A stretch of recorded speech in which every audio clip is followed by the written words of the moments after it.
This is not, my brain is just like, ooh. I'm tired, you guys. I'm tired. My brain does not want to. Words. I'm just gonna take a nap.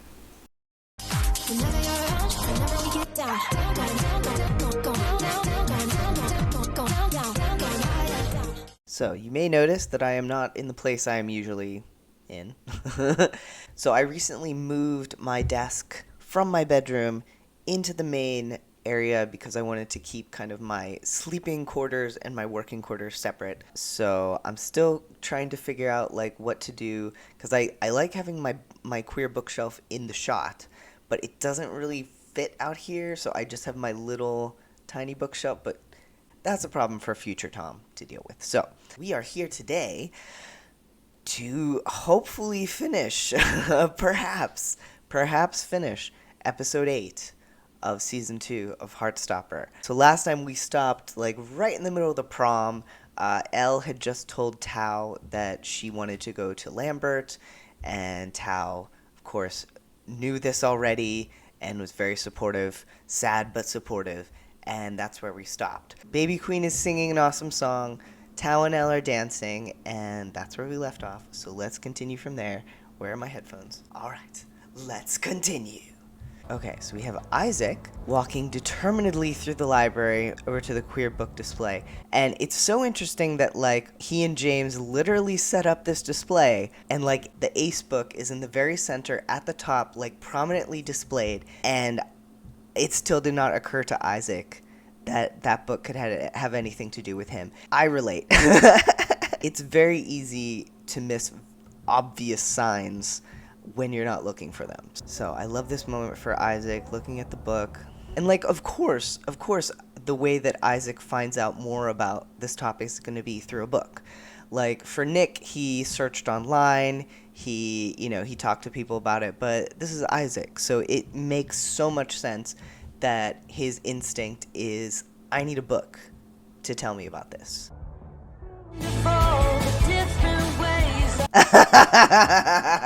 And I also love that we get to see that James is doing all right. Like the last time we saw Isaac and James together, of course, it was a very emotionally fraught moment because Isaac felt bad about having to tell James that he wasn't interested in him like that.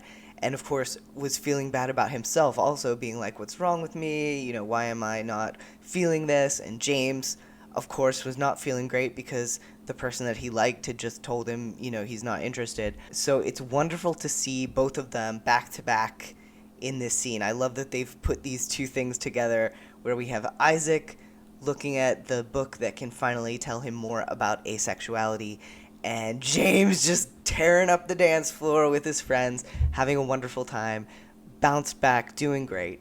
It's really good to see.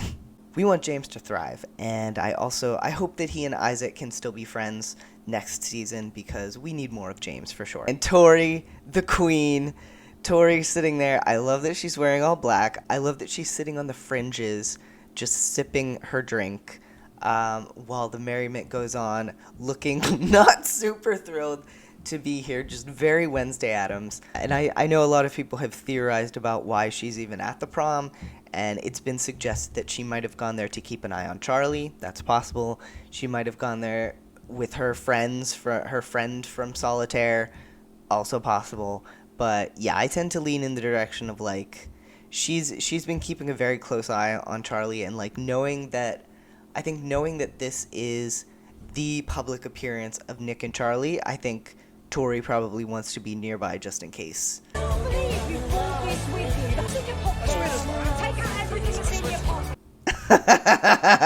Take out everything that's in your pockets. I love this moment. I love Miss Singh. Okay, and here we have Mr. Farouk. They both look awesome in their suits. I love Mr. Farouk's little tie. Nathan, Yusuf, you came.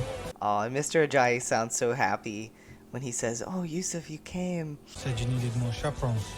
Yeah, we absolutely needed more chaperones. That's completely why you were summoned here.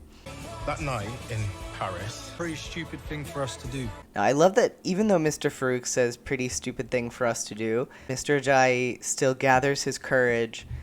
I was going to suggest dinner and drinks next time. I love what Mr. Farouk's actor does with his facial expressions because obviously we see him as a very strict, stern person for much of the show. But in these moments with Mr. Ajayi, when you just see that softening and that little smile on his face and kind of the vulnerability, and it's really nice to see. And the actor does an amazing job of showing that. Next time.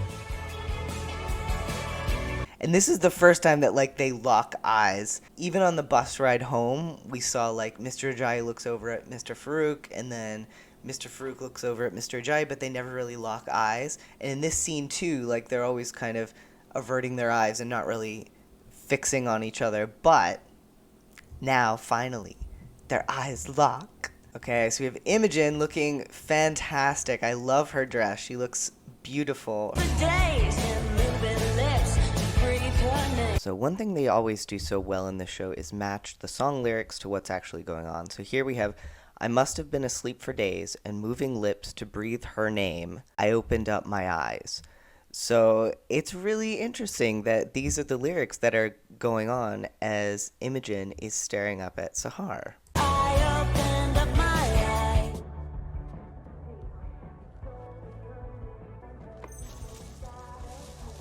And once again, I love that Isaac gets the sparklies and the fluttering in the leaves as well when he hugs this book to his chest. Now, I do hope that he properly checks that book out of the library, but you know, it's we're having a moment here. We're having a moment here. It's fine. Just like heaven.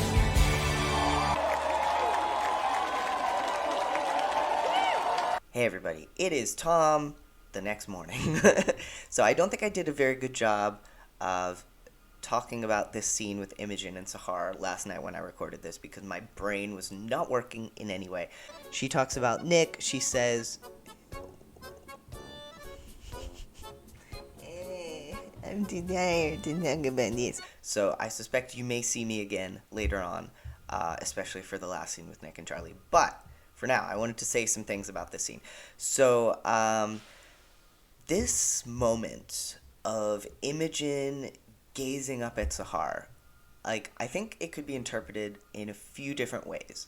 And, you know, of course we won't know exactly what it means until next season. But let's talk about it a little bit. So we know that Imogen and Sahar used to be pretty close friends. But then Imogen got a boyfriend and they drifted apart after that. So if you want to interpret this scene in like a purely platonic sense, it could be that this moment is them having that moment of reconnection and remembering how much they meant to each other, and you know, now they can be good friends again. But based on the lyrics that are playing at this moment and the fact that we see the little sparkly animations going on around Sahar while Imogen stares at her, I don't think it's a stretch at all to interpret this scene romantically. And like let's also look at Imogen's history. So we know by her own admission that she doesn't have many friends, and we've seen that most of her friends are guys. She spends her mornings with Nick and Harry and Ben and the other rugby lads. And her crushes on boys are very interesting too. Like, we've made fun of Imogen before for having no gaydar, or queerdar, I guess, in Nick's case. But it could also be that she is subconsciously being drawn to guys that she knows won't actually want to date her.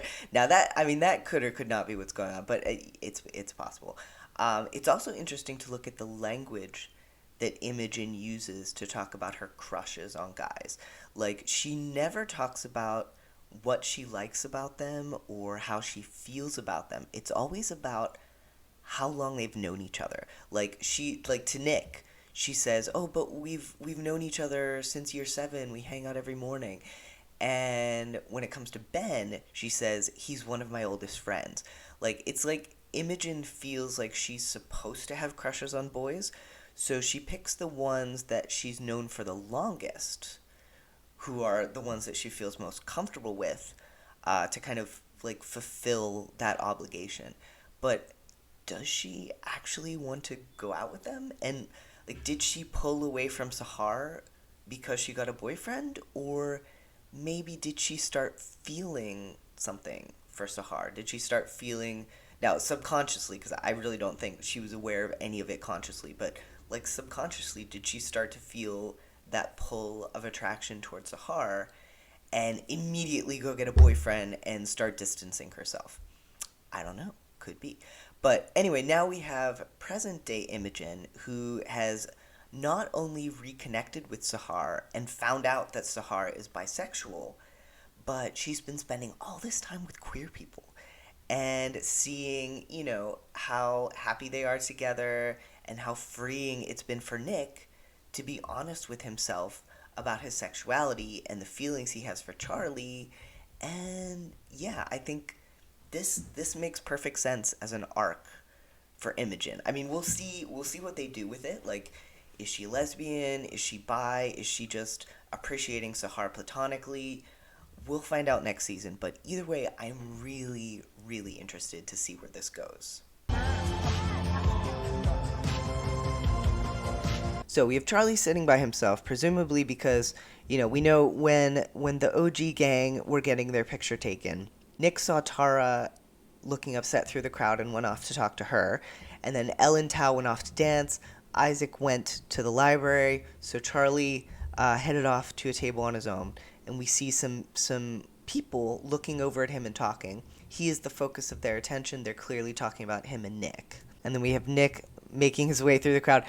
A wonderful callback to him looking for Charlie in episode 3 of season 1.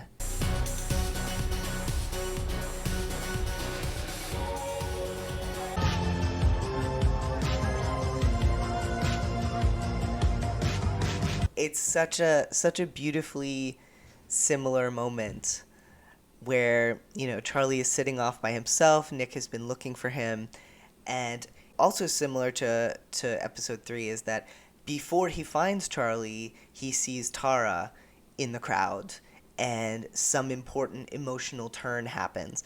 In episode 3 of season 1, the important emotional turn is that Nick sees Tara and Darcy kissing on the dance floor, and it gives him the courage he needs to take things to the next level with Charlie. Whereas in this case, he's run into Tara and kind of realized that he really needs to talk to Charlie about his mental health and everything that's been going on. And I love the smiles they exchange here. We've talked a little bit about the evolution of Nick's wave over the course of the show. In like some of my very first videos on the show, we were talking about how Charlie waves like this and Nick waves like this. Okay, bye.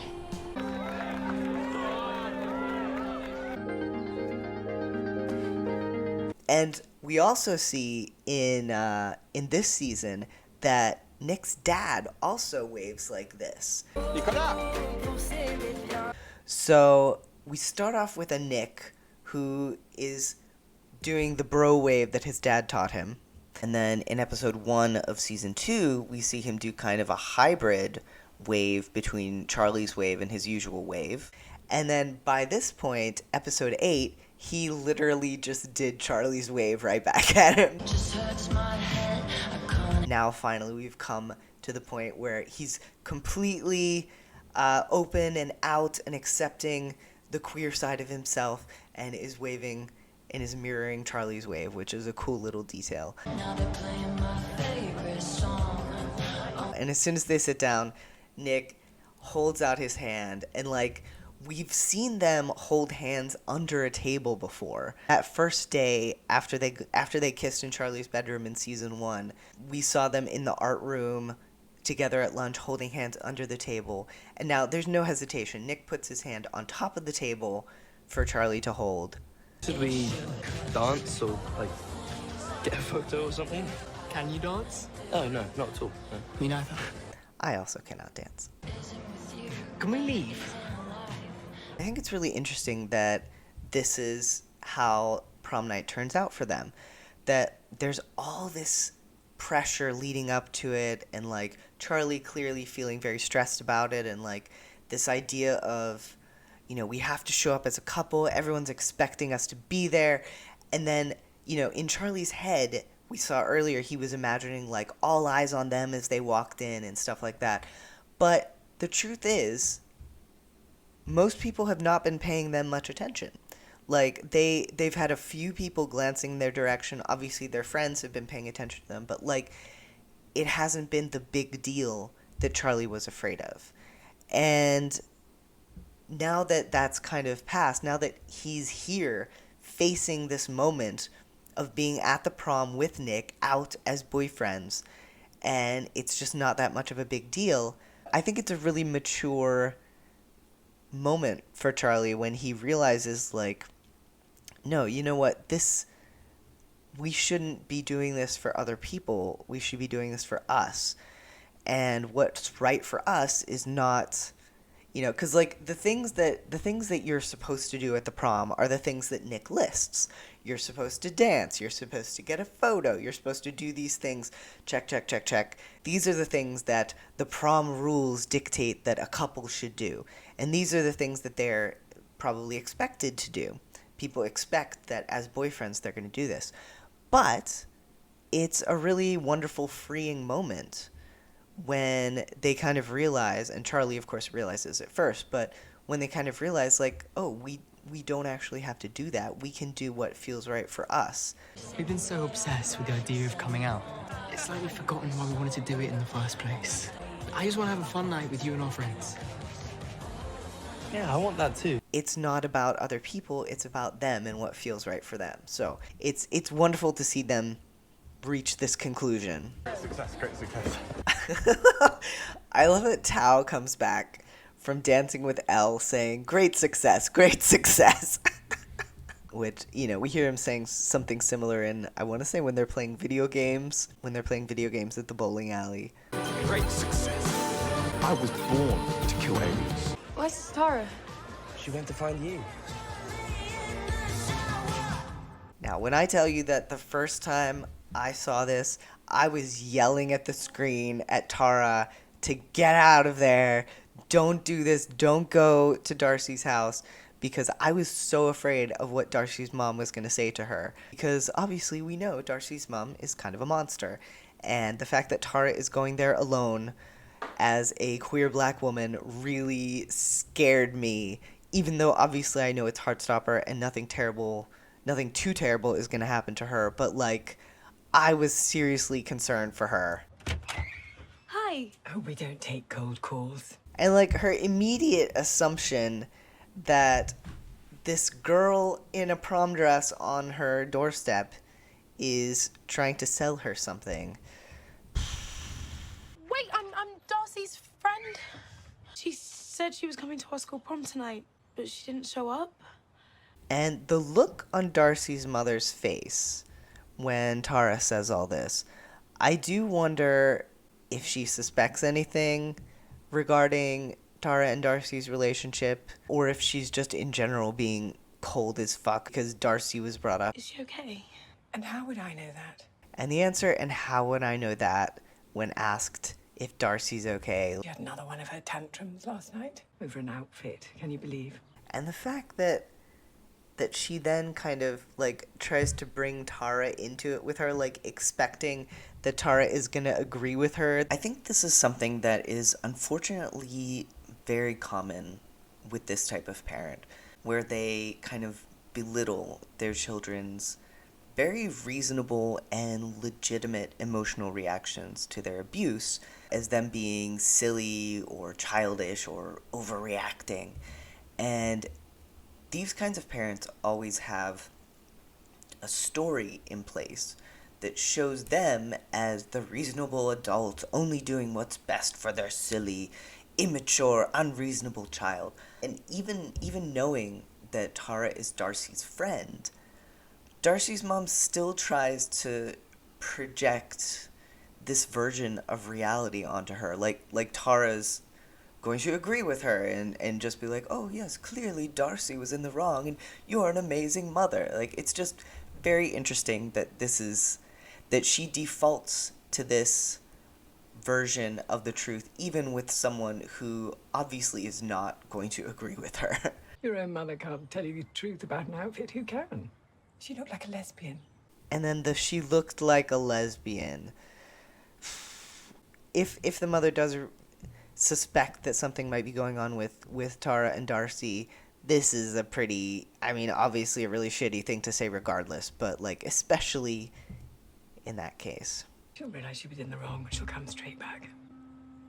Okay. And just, I mean, there's so many things wrong about everything the mother is saying. Like, the fact that she's not concerned about where Darcy was overnight, or, like, the fact that Darcy didn't show up to the prom. She's just like, no, she'll come back. She was wrong. She was silly. She'll come back. Like, this level of not caring about your child. My mom is convinced I am dead in a ditch if I am 10 minutes late to contacting her when I'm supposed to contact her. So, like, this is beyond. This is not okay. If I find her, I'll ask her to let you know she's okay. And Tara keeps her composure far better than I would have in this situation. Thanks, then. Bye. What an awful, awful, awful person. But I do think it was very necessary that Tara have this encounter with Darcy's mother, because I don't think she could fully comprehend what Darcy has been dealing with. And even now, she doesn't fully comprehend. But I don't think that she could understand as well what Darcy has been dealing with without coming face to face with her awful, awful mother. Hello? We found her. She's okay. Can you meet us at my house? Oh, thank God. Okay, and then we have Nick on the phone, and a wonderful group hug. I love even Tal jumping on the back there. Oh my God, look. Tiny Nick was so cute. Tiny Nick. Tiny Nick was so cute. Yeah, baby, little Kit Connor, very, very cute. They did not need to do this, but I'm glad that they did this. You didn't feel as confident about being a lesbian as I did. And I wanted to be that person for you to help you through your journey. But you are that person. I'm not even out to my own parents. I don't think I ever will be. I think it's really important that we have this scene, not just this scene, but this experience being shown, because I mean, obviously the other characters have pretty supportive parents. Ben is really the only character who we hear could potentially have parents who don't support him as a queer person. So the fact that we have Darcy, you know, the fun one, the comic relief, the one who seems so confident and so outspoken, and like is the fact that she is the one who has parents who she won't come out to because she knows they won't accept her. It's really important to have that in here as well, because Heartstopper is a show that's about queer joy, but there is always this side of it as well, where not everyone's families are going to be accepting. Not everyone's parents are going to be as awesome as Sarah Nelson. So I think it is important to show that this still happens. There are parents like Darcy's who are absolutely awful. And the show doesn't force a coming out moment from Darcy. Like, the closest thing we have is her insisting on wearing the suit and her mom kicking her out for that. But Darcy says here, I'm not out to my parents and I don't think I ever will be. And that's important for her so she can have a roof over her head until she graduates and can then, you know, go live on her own. It's not always safe to come out. I think we really, in media especially, we really push the idea of coming out is the thing to strive for. You should always come out. Being in the closet is bad, and, you know, we want someone to be able to come out. And that is important, and it's wonderful, and it's so freeing and beautiful when it happens. But it's not safe for everyone to come out. And I think it's important that we have a story like Darcy's, where coming out would not be safe for her. If her mom was willing to kick her out over an outfit, she's definitely going to kick her out for good if she finds out that she's queer. So I think that it's very sad but also important that we have this storyline for Darcy. Sometimes my mum makes me hate myself. So, you were scared to say it about because she didn't really believe that I could love you. You've only ever seen half of my life. And now I've seen the other half. And I still love you. This is a very beautiful scene, obviously, and like, I love that we get to see this moment of communication and understanding between Tara and Darcy finally explaining to Tara why she's been so weird about, you know, saying I love you despite feeling it, and the fact that they practice saying it to each other. They had this joyous moment of like practically shouting that they love each other. I love you. I love you.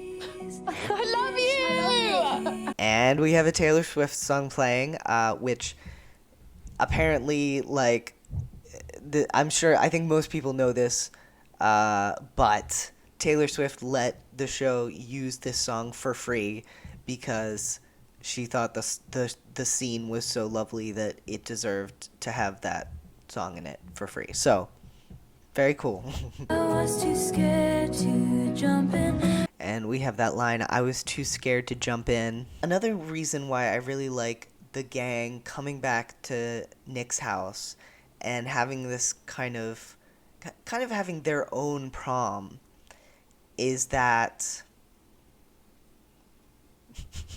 I am not in a good place to do this. My brain is just like, but yeah, another reason why I like it is that it's kind of a good mirror of how queer couples sometimes have to sort of forge their own path and make their own tradition. No, I don't know what I'm saying.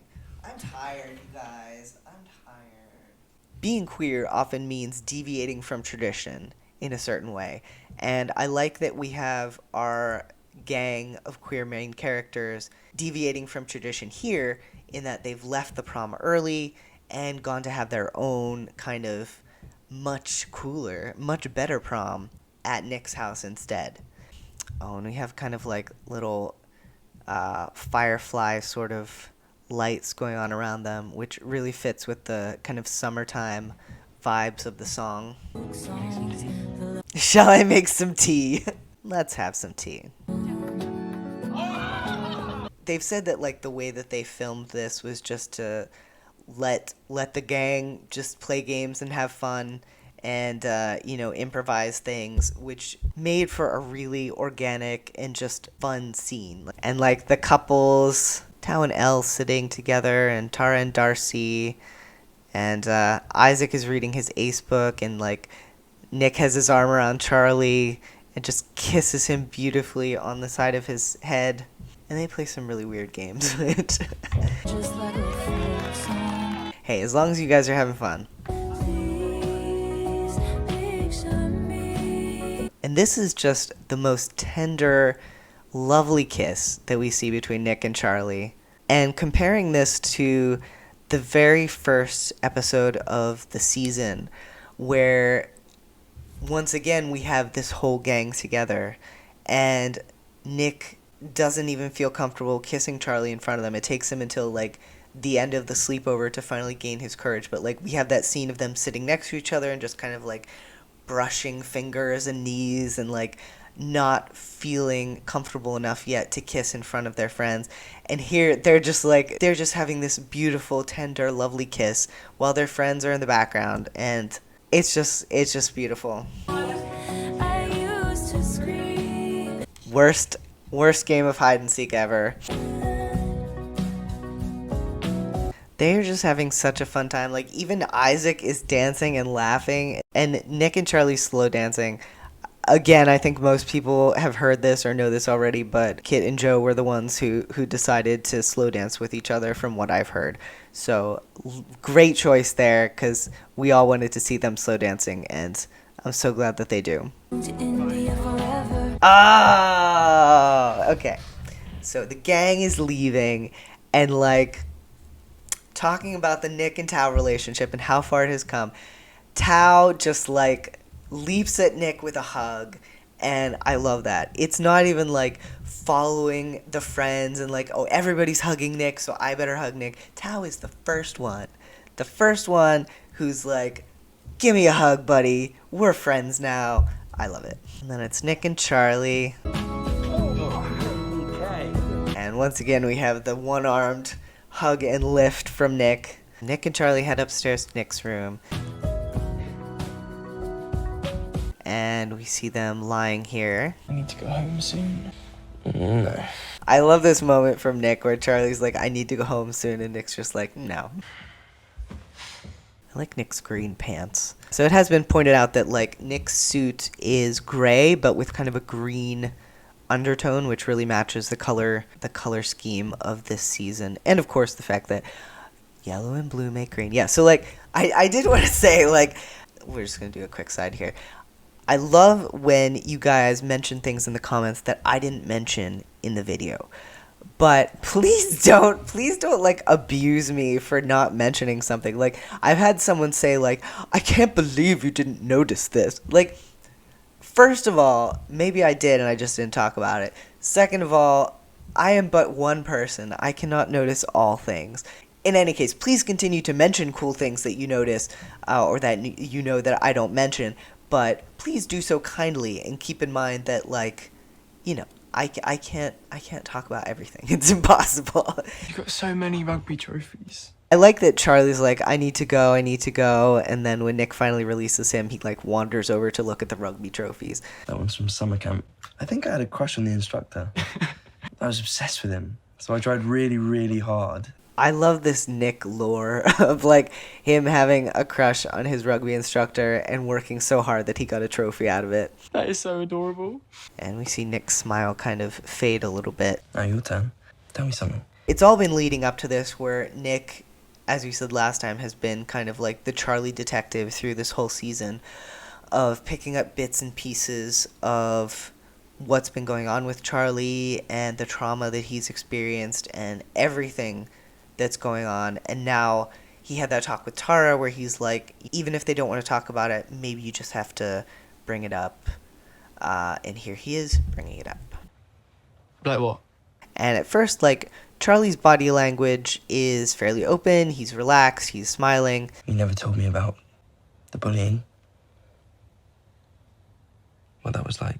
And then when Nick says, you never told me about the bullying, again, we have this thing that Charlie does where you can literally see something close off, something shudder in his eyes when someone treads too near to the things that he doesn't want to talk about. And that happens here. And as usual, he tries to deflect by being, like, kind of laughing and saying, we don't have to talk about that. We didn't need to talk about that. Everything's fine now. Is everything fine? I love that Nick looks him straight in the eye and asks this question, is everything fine? And, like, Charlie's not used to this. Like, people take him at his word when he says things are fine. His family, his friends, everybody just accepts that he's okay when he tells them he's okay. But Nick, as the person who pays the closest attention to Charlie and spends the most time with him and is just obviously so deeply in love with him, of course Nick knows that Charlie is not fine, and he doesn't let Charlie deflect in this moment. Like, I know you like everything to be fine and happy and perfect all the time, but you don't have to be perfect with me. And that sentence, you don't have to be perfect with me, is just so lovely. But it scares Charlie, and you can see his body language completely change where, like, he pulls in on himself in that moment and looks down and doesn't look at Nick because, like, this is what scares him. He doesn't want to delve into his traumas, and he doesn't want anyone else to see that he's not okay. And the fact that Nick recognizes that he's not okay and is trying to get him to talk more about it, like, that's terrifying. That's really scary. So this is another moment where I'm going to step in and make some commentary. Because, again, I don't think I articulated things very well when I was trying to talk about this last night. So, throughout this season in particular, we see Charlie doing his best to uphold this image of being okay. In episode 1, he tells Tori everything's going to be perfect. And every time Nick, in this season, when Nick asks a probing question about how Charlie's doing, He deflects, he laughs it off, he even outright says everything's perfect. But Nick has been paying attention. He's completely focused on Charlie, like you are when you're in love with someone.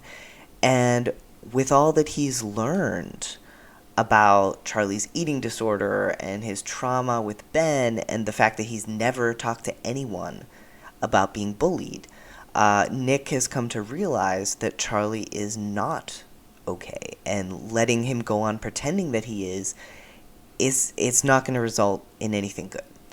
And it's interesting that this season is so focused on coming out, like Nick coming out to his friends, coming out to his dad, the people at school, but the one who's really been hiding himself is Charlie.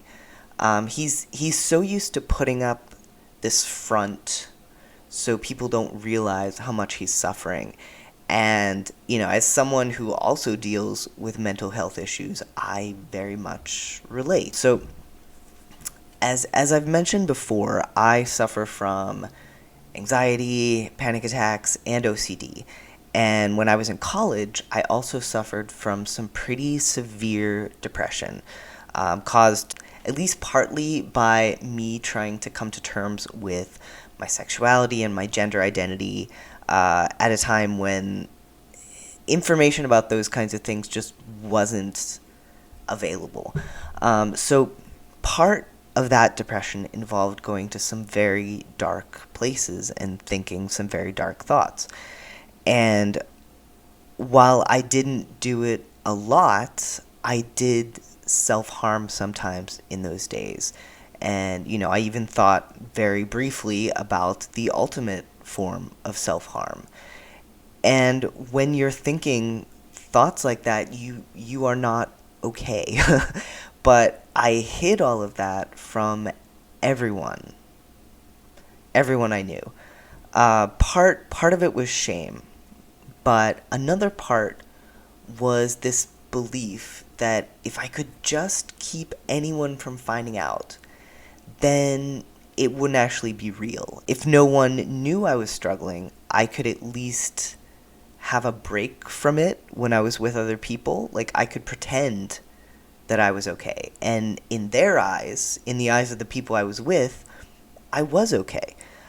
You know, I would completely fall apart when I was alone, but at least I got to be normal when I was with other people. Now, I'm not saying that that's exactly what Charlie's going through here, but I do think he's trying to manifest that feeling of everything being fine by pretending and insisting that it is. There may also be a certain level of guilt going on here, where Charlie feels like because things are going so well in his life, like he has a boyfriend he loves, who he doesn't have to hide, he's not being bullied, he has wonderful friends, things are just going great. And because of that, I think he could feel like it's not right for him to still be suffering mentally, to still be dealing with these issues, when on the surface everything is fine. But, you know, of course, mental health issues don't work like that. Charlie.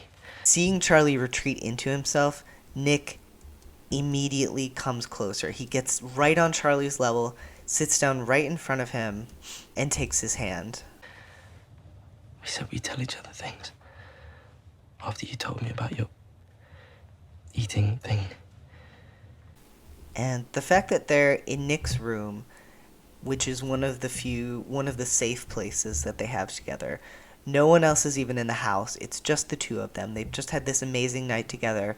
They're sitting so close. Nick is holding his hand, and Charlie finally feels safe to talk about this, even though it scares him. Someone just heard Tao talking about me coming out. I think it surprised me how homophobic people are. People would just call me disgusting to my face. Made me really hate myself. I used to cut myself sometimes. Yeah, it's hard to talk about this scene because obviously, like, this is, so, I'm gonna take my earbuds off. So, This is a huge moment for Charlie, because not only is he talking about his past traumas, which is not something he does, but he's revealing something about himself that I doubt anyone knows. So this is something that I think we can safely say Charlie has not told anyone else before. And I'm sure that he feels a certain amount of shame as well with this. I really cannot say enough about how well this scene is acted. We know that apparently Kit and Joe spent like an entire day working on just this scene. And it's clear how much they put into it, because it is like, this scene shook me. Because it is so raw, and like to see Charlie, who has spent all this time trying to hide what's really going on inside of him, trying to hide his eating disorder, trying to hide his anxiety, OCD, trying to hide the fact that has a history of self-harm, and finally Nick just quietly giving him a safe space in which he can talk about this stuff and not feel like he's going to be judged. I don't want to feel like that anymore.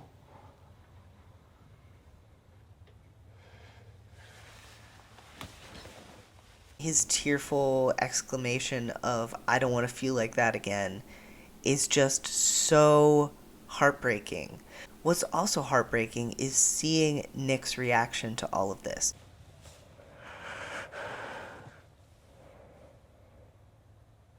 I think Nick is obviously very sad for Charlie here, but I think he's also very scared, because Charlie is the person that he loves the most.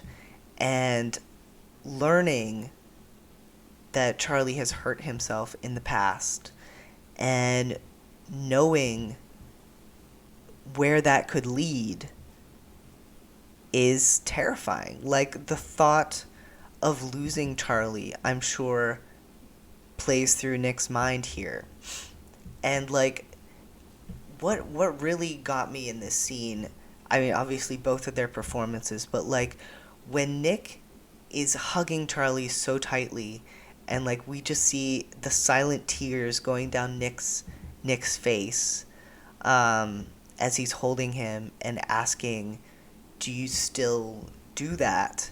Do you still do that now? No.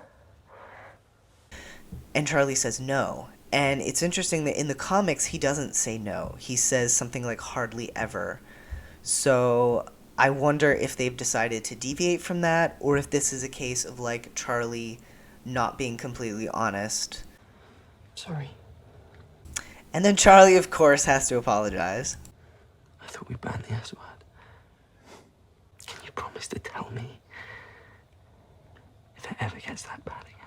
The fact that Nick is just staring into Charlie's eyes, like whispering this request, and Charlie's eyeline dips down immediately, like, because his instinct when things get bad is to close in on himself, to isolate himself, to not tell anyone what's really going on.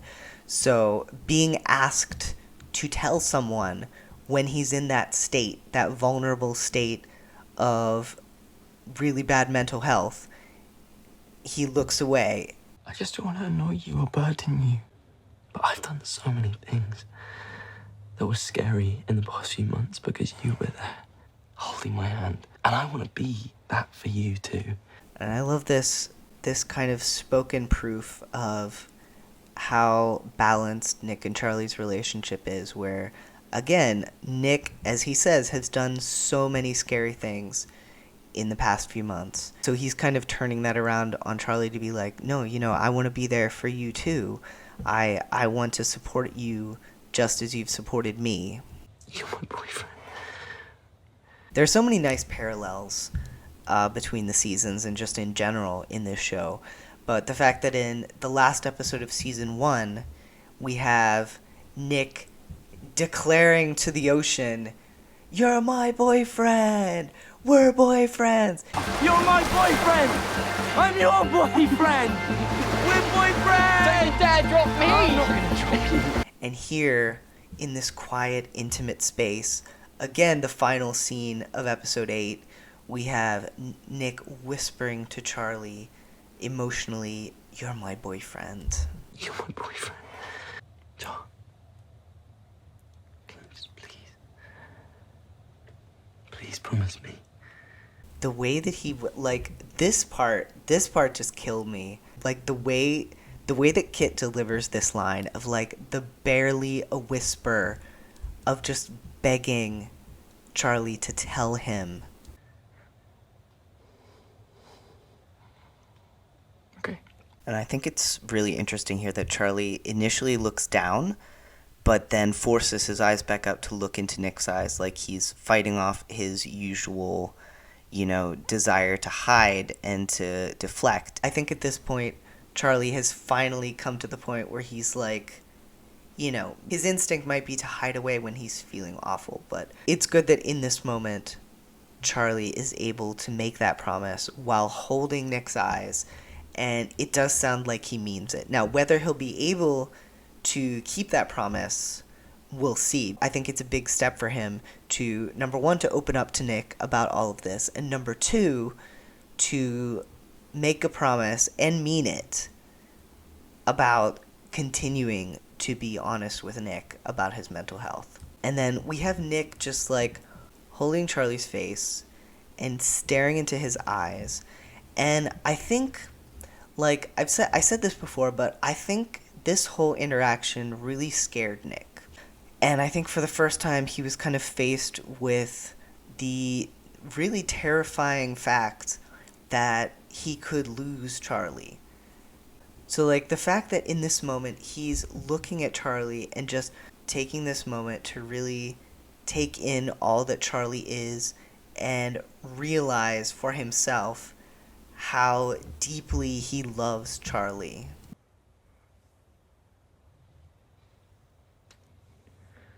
And there's something so, like, desperate and sad and loving all tangled together in this kiss. I love your hair so much. I really need to go. I love your eyes. And then Nick going through the things that he loves about Charlie. I love... Obviously, he's about to say, "I love you," and catches himself just short of saying it. And they both know that's what he was going to say. Okay, and we have this song by Will Gow and his sister. Charlie wearing Nick's hoodie, of course. And they're smiling, and just, again, lovely parallel, Charlie going up on his tiptoes as they kiss. So Nick keeps this warm, gentle smile on his face when Charlie can see him. But then Nick turns around, and he looks so scared. So the lyrics go, "I'm so scared that the moments we shared won't happen again." I don't want this to end. They do such an amazing job matching up the lyrics of the songs with what's going on. And this is like 100% what's going through Nick's mind at this moment. Like, he is scared of losing Charlie. And he was able to keep up a brave face in front of Charlie. But now that Charlie's left, everything drops, and we just see that naked fear in his eyes. And I think it was this scene, this moment in particular, that that like shook me.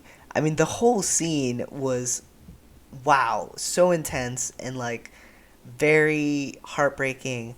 But this moment of seeing this fear in Nick's eyes and like seeing how much what they talked about affected him, just really left me feeling shaken. So Charlie walking away, smiling, and like, I think those of us who are used to other kinds of shows definitely expected, like, the way that this scene is set up, in another show, Charlie would have gotten hit by a car, or would have gotten jumped by thugs. Something bad would have happened to Charlie on the walk home, just because of the way that this is set up. But thankfully this is Heartstopper, and that does not happen. Instead, we have Charlie looking at a picture of, okay, it's officially past midnight, which I'm pretty sure Charlie's curfew is not after midnight, but he's looking at him and Nick, brings up a message to Nick. 'Cause you're so pretty. He's just basking. Like, I think it looks like Charlie just feels like release here. I mean, he has been hiding all of this trauma and everything he's been dealing with for so long. He's just finally told this to Nick, and Nick, you know, of course, because he's Nick, reacted in the best way and, like, hugging him and supporting him and, like, practically and almost telling him he loves him, but they both knew what he was going to say. So, like, Charlie is, like, riding on a high here. He feels wonderful.